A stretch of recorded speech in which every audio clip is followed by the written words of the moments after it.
Hello बच्चों, how are you? Welcome back to my class Sukhdev Patsaria chemistry classes Gwalior. तो बच्चों, आज हम सीखेंगे लेक्चर नंबर 11 और इस लेक्चर नंबर 11 में आप क्या सीखने वाले हैं सबसे पहले ये देख लीजिएगा। इस लेक्चर में मैं क्लास 11th का ये टॉपिक है केमिकल इक्विलिब्रियम, ठीक है। और इसमें जो हमारा टॉपिक है वो है application of law of mass action, ये हमारा टॉपिक है। और इस टॉपिक के अंदर हमें पढ़ना है, क्या पढ़ना है? How to find equilibrium constant Kp, Kp निकालना है। And degree of dissociation alpha, alpha को फाइंड करना है। किसके लिए फाइंड करना है? कौन सी रिएक्शन के लिए फाइंड करना है? For homogeneous gaseous reaction, reaction कैसी है? होमोजीनियस है, गैसियस है। और ये टाइप 2 रिएक्शन है जिसमें डेल्टा Ng की वैल्यू ग्रेटर देन 0 होगी। इसके पहले मैंने जो होमोजीनियस रिएक्शन टाइप 1 में आपको सिखाया है जिसमें डेल्टा Ng इजिकल टू 0 था, यहाँ पर क्या है? ग्रेटर देन 0 है। सबके लिए Kp और Kc की वैल्यू अलग अलग होती है। तो आज हम एक टाइप 2 रिएक्शन पढ़ने जा रहे हैं और इस रिएक्शन में जो एग्जाम्पल यूज करेंगे उस एग्जाम्पल का नाम है डिसोसिएशन ऑफ PCl5। यानी कुल मिलाकर ये है कि इस रिएक्शन में हमें क्या पढ़ना है? Applications of law of mass action. और इस रिएक्शन में हम आपको सिखाने वाले हैं क्या? Dissociation of PCl5। तो सबसे पहले मैं आपको एक रिएक्शन लिखता हूं, उसकी सारी स्टेप सिस्टमेटिक बताऊंगा। उसके अलावा इसमें वो ट्रिक भी आपको मिलेगी कि अगर आपको ये फॉर्मूला कंप्लीट ड्राइव नहीं करना हो तो हमें फाइनली वो कैसे याद करना है, राइट? तो चलिए सबसे पहले मैं ये रिएक्शन ले लेता हूं, डिसोसिएशन ऑफ PCl5। यहां पर मैं लिख रहा हूं रिएक्शन।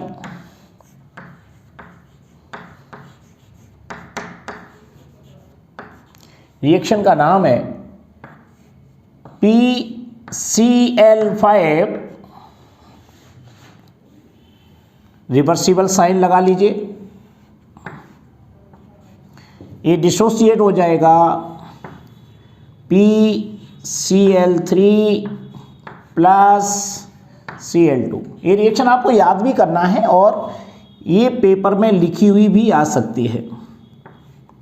बस ये लिखा रहता है डिसोसिएशन ऑफ PCl5 के लिए Kc की वैल्यू क्या होगी, Kp की वैल्यू क्या होगी, डिसोसिएशन अल्फा क्या होगा, इसका फॉर्मूला क्या है।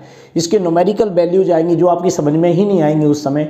अगर आपको ये डेरिवेशन पूरी समझ में आ जाती है, इसका एक्सप्रेशन समझ में आ जाता है तो कोई भी क्वेश्चन आसानी से निकाल पाएंगे।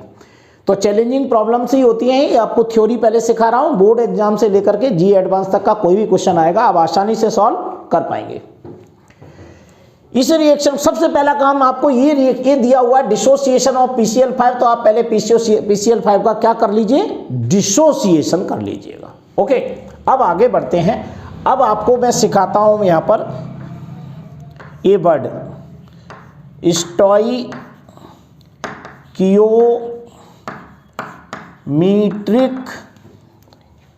Coefficient COEFFICIENT। स्टाइकियोमीट्रिक कोफिशिएंट कैसे लिखेंगे? ये मोल्स होते हैं जो PCl5, PCl3 और Cl2 के पहले लिखे रहते हैं। इसमें कोई भी मोल नहीं लिखा हुआ है तो इसका मतलब ये 1 मोल है। तो PCl5 है हमारा 1 मोल, PCl3 है हमारा 1 मोल और Cl2 है हमारा 1 मोल। इसे हम लिखते हैं स्टाइकियोमेट्रिक कोफिशिएंट। ये आपको एक स्टाइल सिखा रहा हूँ कि कोई भी रिएक्शन आपको सॉल्व करना है ये पैटर्न नहीं बदलेगा, राइट? पहले आप पैटर्न सीख लीजिए, रिएक्शन बनाना आपको स्टेप बाय स्टेप आ जाएगा। कल की तरह ही रिएक्शन को सिखा रहा हूँ, केवल यहाँ पर रिएक्शन चेंज की है। सेकेंड नंबर पे आपको लिखना है इनिशियल मोल्स।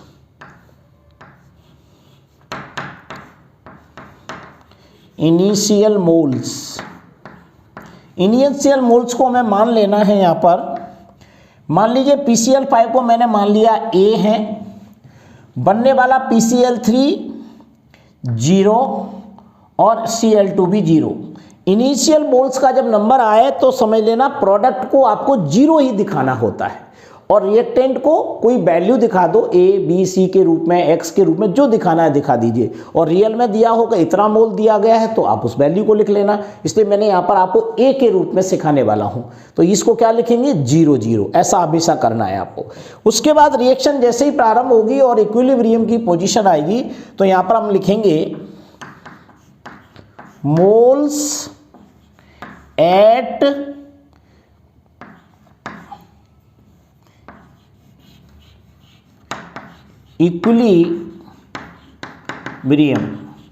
इक्विलिब्रियम पर मोल्स में क्या करेंगे, जैसे ए है तो इस ए में से कुछ मोल्स डिसोसिएट हो जाएंगे। कितने डिसोसिएट हो जाएंगे उसको हम मान लेते हैं एक्स। तो यहां पर मैं लिखूंगा ए माइनस एक्स, क्योंकि जब भी रिएक्शन प्रारंभ होगी तो PCl5 के मान लीजिए ए मोल्स है, तो इस ए मोल्स में से कुछ मोल्स काय में कन्वर्ट हो जाएंगे PCl3 एंड Cl2। तो कितना कम हो गया हमें नहीं मालूम, तो हमने उसको क्या मान लिया x। और जब ये x इसमें से कम किया तो x किधर जाएगा, इधर जाएगा। तो ये PCl3 क्या हो जाएगा, AX मोल बन गया, ए भी एक्स मोल बन गया। यहां आपको अपनी अकल नहीं लगाना है, जितने मोल्स कम हो जाते हैं उतने मोल्स यहां पर लिख देते हैं। तो ये लिख दिया मैंने एक्स एंड एक्स, करेक्ट। यहां पर आपको इतना ये स्टेप बाय स्टेप समझते चले जाए। अगली स्टेप में आपको सिखा रहा हूं अब क्या करना है हमें, क्योंकि हमें केसी का एक्सप्रेशन करना है। तो कौन कौन सी स्टेप यूज होंगी जिससे आप घर पे आसानी से किसी भी रिएक्शन को लेकर के उसका केसी या केपी निकाल पाएंगे। तो यहां पर अगली स्टेप होती है एक्टिव मास। एक्टिव मास, जब आप केसी निकाल रहे होते हैं तो एक्टिव मास लिखते हैं, और जब आप केपी निकालते हैं तो इसकी जगह पार्शियल प्रेशर लिखते हैं, जो कि मैंने पिछले 2 लेक्चर में आपको अलग अलग रिएक्शन में सिखाया है। तो यहां पर एक्टिव मास क्या होता है, एक्टिव मास एक तरह मोलेरिटी ही है, बस इसमें लिखने का तरीका बदल जाएगा। आप सिंपली अगर आपको एक्टिव मास के बारे में बोला जाए या इसके बारे में बोला जाए कि कंसंट्रेशन क्या है, तो कंसंट्रेशन होता है number of moles upon volume, simply ये बोला जाएगा, वो ही एक्टिव मास है। तो नंबर ऑफ मोल्स तो दिए गए हैं और वॉल्यूम हम इसमें जोड़ देंगे तो ये क्या हो जाएगा।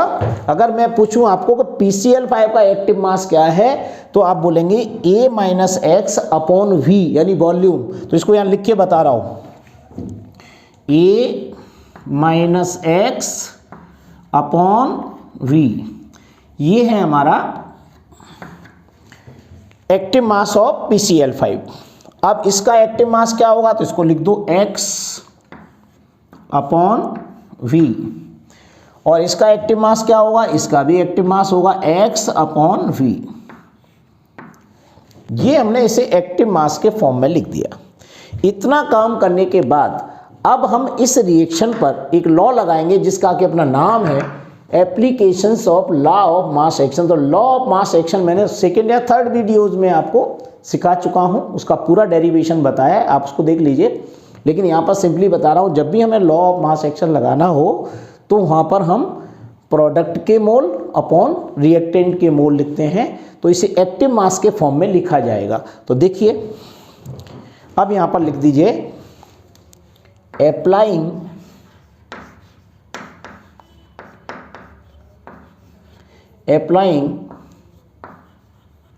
law of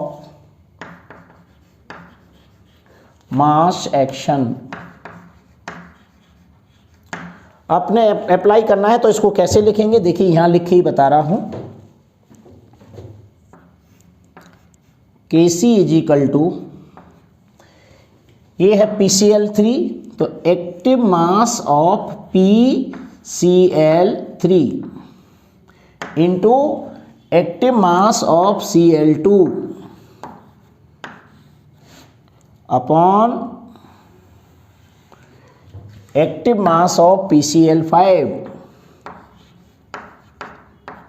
बस ये देखें, इस तरीके से लिखा जाता है law of mass action, product और रिएक्टेंट, ऊपर प्रोडक्ट और नीचे रिएक्टेंट। तो ये केसी को हम ऐसे अप्लाई कर सकते हैं। बस अब आपको क्या करना है, एक्टिव मास की जो वैल्यू है PCl5, तो ये PCl5 का ये एक्टिव मास है A माइनस एक्स अपॉन भी, ये PCl3 का एक्टिव मास है x अपॉन भी, ये Cl2 का एक्स मास है H/V। ये वैल्यूज को आप इस फॉर्मूले में पुट कर दीजिए। तो कैसे पुट करेंगे देखिए, यहाँ लिख रहा हूँ मैं Kc इज इक्वल टू, सबसे पहले PCl3 की वैल्यू लिखूंगा तो क्या दिए x/V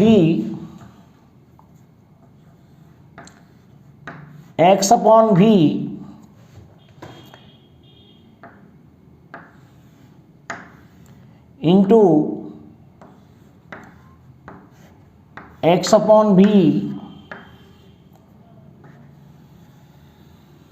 अपॉन क्या आ जाएगा, A आ जाएगा A minus x/V, A minus x/V। ये वैल्यू मैंने पुट कर दी, बस कुछ नहीं किया, इसमें ये सारी वैल्यू लिख दी। अब इस वैल्यू को सॉल्व कर लीजिए। ये Kc को यहाँ पर रख देते हैं सिंपली वे में, Kc इज इक्वल टू, ये देखो ऐसे लिख दिया। अब इसको सॉल्व कर लें, सिंपल तरीका है। तो क्या करेंगे, सिंपल दिमाग लगा लो, इज इक्वल टू x/V। क्योंकि इसमें नीट के बच्चे भी ये लेक्चर को सुन रहे हैं, JEE के भी सुन रहे हैं, कुछ 11th के एकेडमिक के बच्चे भी सुन रहे होंगे, 10th क्लास के बच्चे भी हो सकते हैं। तो मैं इसको मैथमेटिकली थोड़े सिंपल कर रहा हूँ। जो JEE है, जिनको मैथमेटिक्स बहुत अच्छा आता है, वो डायरेक्ट ही काट सकते हो, आपको कोई प्रॉब्लम इसमें नहीं आएगी। तो देख लीजिए, मैं पूरा काट के आपको बता रहा हूँ आपको क्या करना है। अगर आपका मैथमेटिक्स ज़्यादा अच्छा नहीं है तब तो ये x/V इंटू x/V ऐसे लिख लीजिए, एक और इंटू निकाल लीजिए और ये नीचे की वैल्यू को ऊपर ले दीजिए, पलट करके लिख दीजिए। कैसे, V/A माइनस x। ये सिंपल तरीका है, कोई भी टाइप का बच्चा है वो इसको समझ पाएगा। 10th क्लास के बच्चों के लिए भी ये काम कर जाएगा, लेकिन 10th में इतना तो हैवी कुछ पूछा नहीं जाता है। लेकिन कई बच्चे 10th क्लास से भी जी या नीट की तैयारी करते हैं, तो कुछ एक्स्ट्रा ऑर्डिनरी बच्चे होते हैं, वो स्टार्टिंग से 11th के कुछ टॉपिक कवर कर लेते हैं। ऐसे बच्चों के लिए मैं ये सिखा रहा हूँ, ठीक है। तो अब क्या करूँ, काट दो इनको, और तो कुछ कट नहीं सकता, तो यहाँ पर सिंपल वे में लिख लीजिए। सो Kc इज इक्वल टू कितना आ गया, x², ऊपर और कुछ बचा क्या, नहीं, तो x² अपॉन आ गया A माइनस x और बाहर लिख दो V। ये हमारा फॉर्मूला बन गया, Kc is equal to x² upon A minus x into V। समझ गए, ये चीज़ हमारे पास आ गई। अब मैं यहाँ पर कुछ चीज़ें आपको बता रहा हूँ। जो A है यहाँ पर देखिए, ये है A, ये A है, ये कितना है, 1 मोल है, बस ये ही है, ये 1 मोल। तो यहाँ पर ये 1 मोल है, तो यहाँ लिख दो since A is equal to 1, so क्या हो जाएगा, ये देखो यहाँ लिख देते हैं, यहीं बना देते हैं। So Kc is equal to x² upon A की जगह क्या लिख दूंगा मैं, 1 माइनस x, और V को भी रहने दीजिए। ये बात आपको समझ में आ जाना चाहिए। A को जितने मोल हैं वो लिखा, A is equal to 1, so Kc is equal to x² is equal, A को मैंने 1 लिख दिया, बस और कुछ नहीं किया है। अब यहाँ पर जो x है, तो x कितना x डिसोसिएट हुआ है, A में से x डिसोसिएट हुआ, तो डिसोसिएशन x हुआ है, तो हमें डिग्री ऑफ डिसोसिएशन निकालना है, ठीक है। तो डिग्री ऑफ डिसोसिएशन निकालना, तो x को हम यहाँ पर अल्फा मान लेंगे। अगर आप x भी मानते हैं तो चलेगा, लेकिन मैं चेंज करूंगा, x की वैल्यू को अल्फा मान लेंगे, पेपर में अल्फा का ज़्यादा यूज होता है। दूसरी बात यहाँ पर एक और बताऊंगा, सिंस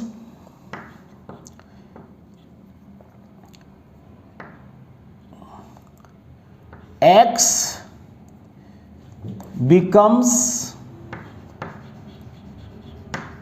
अल्फा, तो फॉर्मूला फिर क्या हो जाएगा, Kc इज इक्वल टू